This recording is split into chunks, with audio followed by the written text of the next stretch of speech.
आदरणीय अध्यक्ष जी,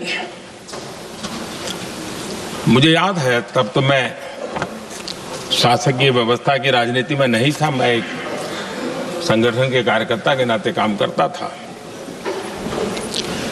उस समय एक चर्चा सुनने को मिलती थी गलियारों में कि देखिए कैसे लोग हैं,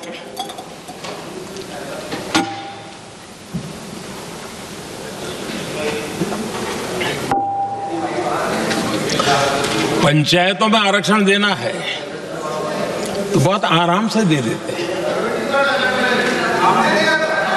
लेकिन आप कह रहे तो कह रहे हैं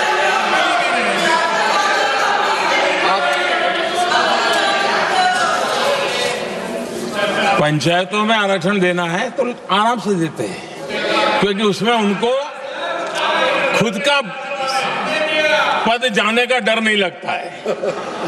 उसको लगता है हम सुरक्षित यार वहां दे दो। ये उस समय गलियारों में बहुत चर्चा थी कि बोले कभी नहीं करेंगे यहां बैठे हुए। क्यों?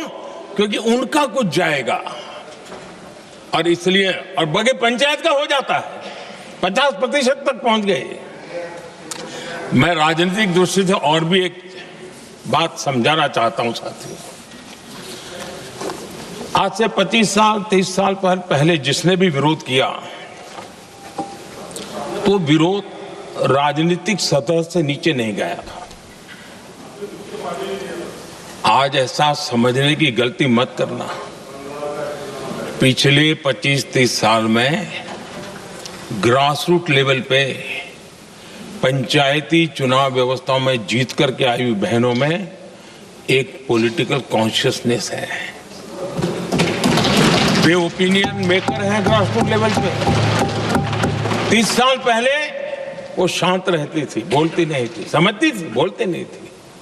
आज वो वोकल है, और इसलिए अब जो भी पक्ष विपक्ष होगा, वो जो लाखों बहनें कभी न कभी पंचायत में काम कर चुकी है, प्रतिनिधित्व कर चुकी है, जनता के सुख दुख की समस्याओं को गहराई से देखा है, वो आंदोलित है। वो कहती हैं कि झाड़ू कचरा वाले काम में तो हमें जोड़ देते हो, वो तो परिवार में भी पहले होता था। अब हमें निर्णय प्रक्रिया में जोड़ो, और निर्णय प्रक्रियाएं विधानसभा में और पार्लियामेंट में होती है।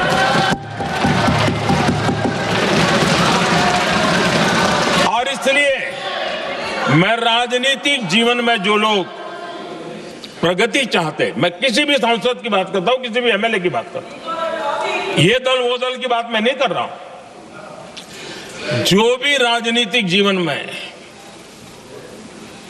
सफलतापूर्वक आगे बढ़ना चाहते हैं, उनको ये मान के चलना पड़ेगा कि पिछले 25-30 साल में लाखों बहनें ग्रासरूट लेवल पर लीडर बन चुकी हैं। अब उनके अंदर सिर्फ यहां 33% का नहीं, वहां भी वो आपके फैसलों को प्रभावित करने वाली है। और इसलिए जो आज विरोध करेंगे उसको लंबे समय तक कीमत चुकानी पड़ेगी, लंबे समय तक कीमत चुकानी पड़ेगी। और इसलिए राजनीतिक समझदारी भी इसी में है कि हम ग्रासरूट लेवल पर महिलाओं की जो पॉलिटिकल लीडरशिप खड़ी हुई है, उसको आपने अब कंसीडर करना पड़ेगा। यहां मैंने सुना हमारे मुलायम सिंह जी थे, तब से एक विषय चला रहे हैं, उनके परिवार वाले पे भी चला रहे हैं। आप देश की बहनों पर भरोसा करो ना, उनकी समझदारी पर भरोसा करो। एक बार 33% बहनों को यहां आने दो, आकर के उनको निर्णय करने दो, किसको देना है, किसको नहीं देना है, इस वर्ग को देना, उस वर्ग को देना, करेंगे वो निर्णय। हम उनके सामर्थ्य पर आशंका क्यों करते भाई? एक बार आने तो दो, उनको आने तो दो। जब आएंगे तो 34 पे, और दूसरा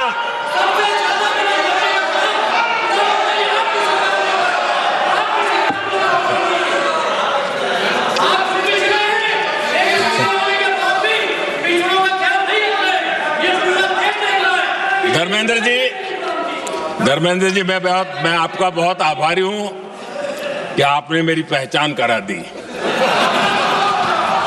ये बात सही है, मैं अति पिछड़े समाज से आता हूं।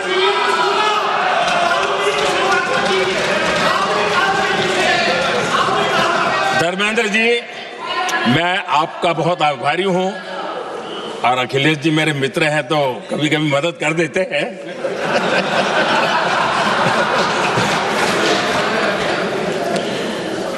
ये बात सही है कि मैं अति पिछड़े समाज से आता हूं, लेकिन मेरा दायित्व समाज के सबको साथ लेके चलने का है, और यही मेरे संविधान ने मुझे यही रास्ता दिखाया है। मेरे लिए संविधान ही सर्वोपरि है, और इसलिए और ये संविधान की ताकत है कि मेरे जैसा अत्यंत छोटे समाज का, अति पिछड़े समाज के व्यक्ति को इतना बड़ा दायित्व देश ने दिया।